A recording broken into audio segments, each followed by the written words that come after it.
Good evening. मैं Kalpana Singh, assistant professor in Dipsar college of education. आज हम लोग वेस्टर्न स्कूल ऑफ फिलॉसफी में आइडियलिज्म और आदर्शवाद को डिस्कस करेंगे।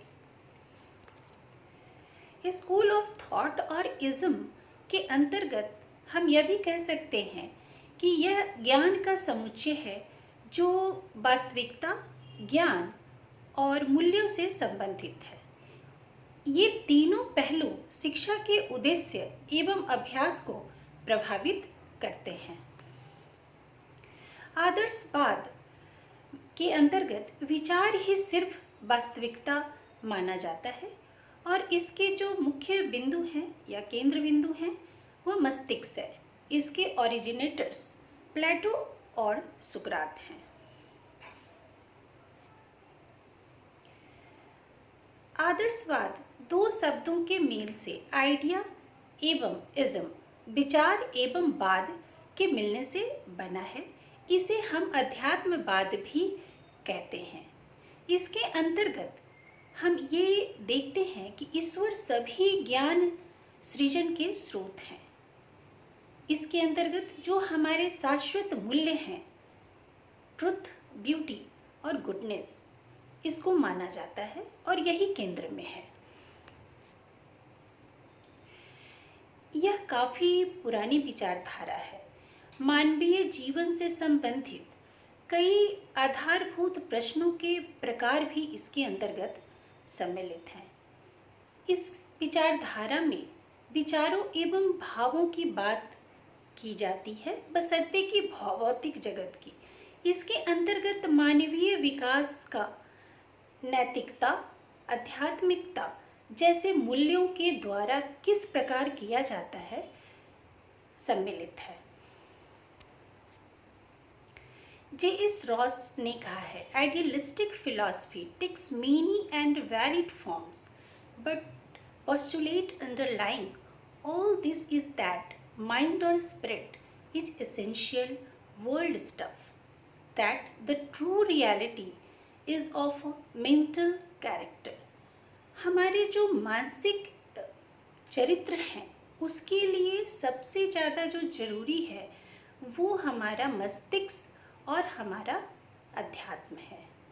DM दत्ता के अनुसार इसके अंतर्गत अल्टीमेट रियलिटी जो है सम्मिलित है। इसके originators Plato, Socrates, Descartes, Berkeley, फिट्जे, Hegel, Hume, Kant, Pestalozzi, Froebel, Spinoza और जेंटाइल। इसके अलावा अगर इंडियन आइडियलिस्टिक फिलॉसफर की बात करें तो महात्मा गांधी, अरविंदो घोष, विवेकानंद इत्यादि इसमें सम्मिलित हैं। आदर्शवाद और अध्यात्मवाद की कुछ विशेषताएं हैं जिसके अंतर्गत ईश्वर ही सभी सृजन के स्रोत हैं। आत्मा एवं मस्तिष्क निर्धारित वास्तविकता है। मनुष्य ईश्वर की महत्वपूर्ण कृति है। बुद्धिमत्ता, विजडम एवं प्रबोधन, जिसे तालीम बोल सकते हैं, शिक्षा सत्य ज्ञान का स्रोत है। सत्य, अच्छाई, सौंदर्य ही शाश्वत मूल्य है और यह मानवीय जीवन के लिए मुख्य विशेषताएं हैं। आदर्शवाद बालकों की पवित्र जीवन की तैयारी भी है। आगे हम देखेंगे आदर्शवाद के कितने प्रकार हैं, फॉर्म्स ऑफ आइडियलिज्म, जिसके अंतर्गत जो फर्स्ट फॉर्म है वो है पर्सोनलिस्टिक आइडियलिज्म और सब्जेक्टिव आइडियलिज्म भी कह सकते हैं। इसको वर्कले ने कहा है और यहाँ पे सिर्फ माइंड को ही सर्वोपरि माना गया है। एग्जिस्टेंस ऑफ माइंड जो है वो हमारा जो सबसे एट्रीब्यूट्स और क्वालिटी है उसी में निहित है और ये पूरी तरह से मानसिक भी है और विषय परक भी है। दूसरा एब्सोल्यूट आइडियलिज्म, जिसे फिट्टे और हेगल ने प्रिस्क्राइब किया है। इसके अंतर्गत जो सेल्फ, सोल, यही वास्तविक है। आत्मा ही पूर्ण वास्तविकता है। भौतिक जगत में जितनी भी घटनाएं हैं और वो पूर्ण रूप से आत्मा से ही शासित होती हैं। Next, objective idealism. Objective idealism को प्लेटो ने लाया है, जहाँ पे उन्होंने कहा कि जो ईश्वर है वही वास्तविक है और गॉड के बिना कोई भी दुनिया एग्जिस्ट नहीं करती है, गॉड ही रियल है, वास्तविक है। नेक्स्ट में फिनोमेनल आइडियलिज्म, जिसको कांट ने कहा है कि ये एक तरह से अभूतपूर्व है। कांट ने भौतिक जगत को तार्किक रूप से मानवीय इंद्रियों के अनुभव का संगठन बताया है। रियलिटी ही तथ्य विषयक है, जो ओरिजिनल और एब्सोल्यूट है वही वास्तविक है। गॉड, हेवन, हेल, इसे कोई नहीं जानता, इसलिए ये एक समय के अनुसार इसमें जो भी अनुभव होंगे वो बदलते रहेंगे, तो इसको नहीं माना जा सकता है। तो जो एग्जिस्ट कर सकता है, जो हमारे सेंस एक्सपीरियंस करते हैं और उस एक्सपीरियंस को जब हम संगठित करते हैं तो वो फेनोमेनल और अभूतपूर्व आदर्शवाद में तब्दील होता है। आदर्शवाद के ज्ञान तत्व के अंतर्गत हम देखते हैं कि यहाँ पे जो सेल्फ है, जो स्व है, वही प्राथमिक वास्तविकता मानी गई है। स्व ही हमारा परम सत्य है। परम सत्य एक भी हो सकता है और बहुत भी हो सकते हैं, और जो स्व है वो सभी तरह से फ्री है। आदर्शवाद के जो ज्ञान तत्व हैं, इसके अंतर्गत जो परम ज्ञान वो ही आध्यात्म या अस्तित्व में माना जाता है। स्वयं का प्रत्यक्ष अनुभव या स्वयं का अपने आसपास की दुनिया का ज्ञान ही परम सत्य है। वास्तविकता तार्किक ढंग से एकत्रित होती है और वही सार्वभौमिक मस्तिष्क का निर्माण करती है। यहाँ पे दो चीज़ है, अध्यात्म और मस्तिष्क। तो इससे रिलेटेड जो भी ज्ञान होंगे और परम ज्ञान, जो कि विचारों का ज्ञान, तथ्यों का ज्ञान, वही वास्तविक ज्ञान है। आदर्शवाद की अगर मूल्य मीमांसा की बात करें तो मूल्य वास्तविक रूप से अस्तित्व में है। जो गलत चीज़ें हैं वो एग्जिस्ट नहीं करती हैं, वो अस्तित्व में नहीं होती है। व्यक्तिगत रूप से मूल्यों को पूर्ण और आंशिक रूप से संबंधित कर सकते हैं। आइडियलिस्टिक फिलॉसफी के अनुसार जो शिक्षा के उद्देश्य हैं, उसमें सबसे पहला जो है सेल्फ रियलाइजेशन, आत्म अनुभूति। ईश्वर की जो सबसे खूबसूरत और सबसे पावरफुल जो क्रिएशन है वो है आदमी, मनुष्य। और यहाँ पे जो मनुष्य है उसकी जो पर्सनालिटी है वो तभी डेवलप करेगी जब वो खुद रियलाइजेशन करेगा, खुद रियल जो अपने अंदर जो पोटेंशियल है उसको देखेगा। कई सारे जो फिलॉसफर हैं, जैसे शंकराचार्य ने भी रियलाइजेशन ऑफ सेल्फ की बात कही है, विवेकानंद ने डिवाइन सोल की बात कही है, अरविंदो घोष ने ग्रोइंग सोल की बात कही है, J.S. रॉस ने man to become true self की बात कही है, एरिस्टोटल ने डेवलप्स मैन्स फैकल्टी की बात कही है। तो यहाँ पे जो भी आदर्शवाद के अनुसार जो ह्यूमन पर्सनालिटी है वो तभी डेवलप करेगी, तभी विकसित होगी जब हम आत्म अनुभूति करेंगे। दूसरा जो उद्देश्य है वो है यूनिवर्सल एजुकेशन, सार्वभौमिक शिक्षा। सार्वभौमिक शिक्षा एक तरह से यहाँ पे माना गया है कि ये हमारा वर्थ राइट है, जन्मसिद्ध अधिकार है, और हर व्यक्ति को पूरी आज़ादी मिलनी चाहिए, अपने आप को बेहतर बनाने का समय मिलना चाहिए, उन्हें शिक्षा मिलनी चाहिए। नेक्स्ट में स्पिरिचुअल डेवलपमेंट, मेंटली, मोरली जब हम बहुत ऊंचे उठ जाते हैं तो हमारा आध्यात्मिक विकास होता है। नेक्स्ट जो है फिजिकल डेवलपमेंट, आध्यात्मिक विकास तभी हो सकता है जब हमारा फिजिक ठीक रहेगा, जब हमारी शारीरिक क्षमता उस हिसाब से होगी। तो इस तरह से जो बॉडी भी है हमारा वो काफ़ी अटेंशन खोजता है और हम उसके लिए सोचते हैं। नेक्स्ट जो है preparation for holy life, good ideals, realisation of faithful power, ये सब क्या करते हैं कि हमें होली लाइफ, पवित्र जीवन की तैयारी के लिए अग्रसर करते हैं। इंटेलेक्चुअल डेवलपमेंट, ये हाईएस्ट एम है, क्योंकि जब भी हम किसी क्रिएटिव पावर और कंट्रोल की बात करते हैं तो एक तरह से ये देखते हैं कि जो हमारी बौद्धिक क्षमता है उसके अंतर्गत रचनात्मक शक्ति, नियंत्रण और वातावरण से सामंजस्य सबसे इम्पॉर्टेंट पार्ट है। दूसरा, जो हमारा इंटेलेक्चुअल डेवलपमेंट है, हमें अपने सोसाइटी में जाके ऑक्यूपेशन करने हैं, काम करने हैं, सोसाइटी को सर्विस देनी है अपनी, तो वहाँ भी कार्यशील होने के लिए इंटेलेक्चुअल डेवलपमेंट जरूरी है। मोरल डेवलपमेंट के अंतर्गत आदर्शवाद ने यहाँ पे रखा है कि सही गलत में फर्क सबसे ज़्यादा जरूरी है।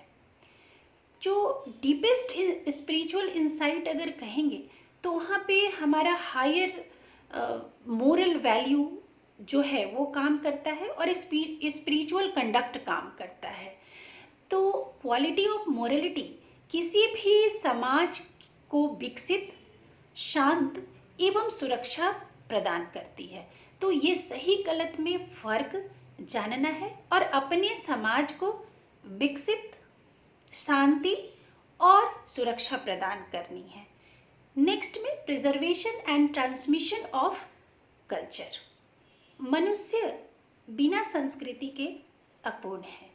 मनुष्य की उपलब्धि में जैसे विज्ञान और कला सम्मिलित है, उसी तरह से संस्कृति भी सम्मिलित है और सांस्कृतिक हमारी आंतरिक मूल्य है और इस आंतरिक मूल्य को हमें कंजर्व भी करना है, प्रमोट भी करना है और नेक्स्ट जनरेशन को ट्रांसमिट भी करना है।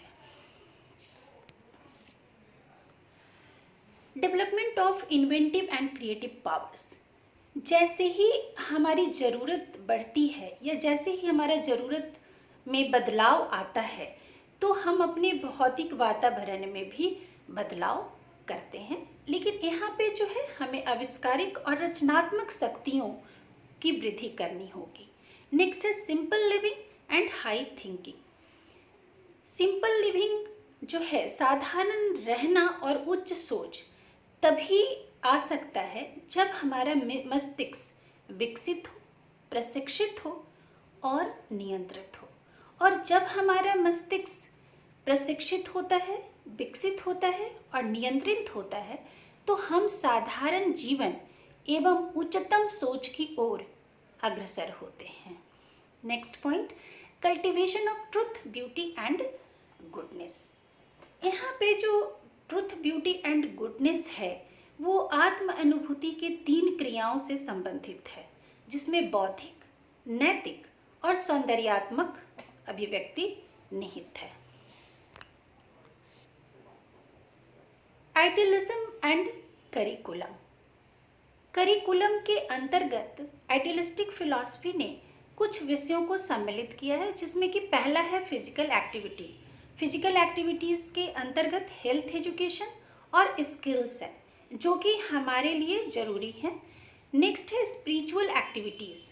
तो स्पिरिचुअल एक्टिविटीज़ को 4 पार्ट में बांटा गया है, जिसमें कि पहला है इंटेलेक्चुअल। इंटेलेक्चुअल में हमारा literature, language, history, geography, science, mathematics को रखा गया है। दूसरा जो है मोरल, एथिक्स, एस्थेटिक, जहाँ पे सौंदर्य की बात है वहाँ पे फाइन आर्ट्स की बात कही गई है। और रिलीजियन, तो रिलीजियन एंड मेटाफिजिक्स जो हमारा धर्म है, हम पिछले कक्षा में जब फिलॉसफी एंड ब्रांचेस की बात कहे थे, अगर आप जानना चाहते हैं उसके बारे में, मेटाफिजिक्स के बारे में डिटेल से, तो आप हमारा प्रीवियस जो मैंने अपलोड किया है वो वीडियो ज़रूर देखें। तो यहाँ पे जो रिलीजियन है वो डिपेंड्स अपॉन मेटाफिजिक्स, उस पर डिपेंड करता है। ने मोरल वैल्यूज़ को दिया है, नन ने मोरलिटी और हिस्टोरिकल जो एस्पेक्ट हैं उनको ध्यान में रखा है। Methods of teaching and idealism के अंतर्गत जो हमारा सबसे पहला है कि जो मेथड्स ऑफ टीचिंग हम एक तो अपने इंटरेस्ट के हिसाब से ऑप्ट करते हैं और दूसरा डिमांड ऑफ द सिचुएशन, कि सिचुएशन किस प्रकार का है, कंटेंट किस प्रकार का है, उस पर डिपेंड करता है। नेक्स्ट जो है कि हमारा एजुकेशन का एम क्या है, उस पर भी हमारे मेथड्स ऑफ टीचिंग डिपेंड करते हैं। तो इसके अंतर्गत कुछ मेथड्स ऑफ टीचिंग यहाँ पे दिया गया है: narration, explanation, exposition, questionnaire discussion, play way observation, practice and repetition. Idealism and teacher, यहाँ पे जो टीचर का प्लेस है वो काफ़ी इम्पॉर्टेंट प्लेस है, और एक तरह से बोलेंगे कि गॉड के बाद अगर किसी का स्थान आता है तो वो टीचर का ही आता है। यहाँ पे शिक्षक के बारे में कहा गया कि उसकी पर्सनैलिटी ऐसी होनी चाहिए कि वो बालकों को इन्फ्लुएंस कर सके, क्योंकि बालकों को अंधकार से प्रकाश की ओर ले जाना है और ईश्वर की प्राप्ति का रास्ता उन्हें बताना है। तो जो टीचर होंगे उनके जो बिहेवियर होंगे वो हाई स्टैंडर्ड के होंगे। Teachers should guide the students with love, affection and sympathy. ये मोस्ट इम्पॉर्टेंट है आदर्शवाद के हिसाब से।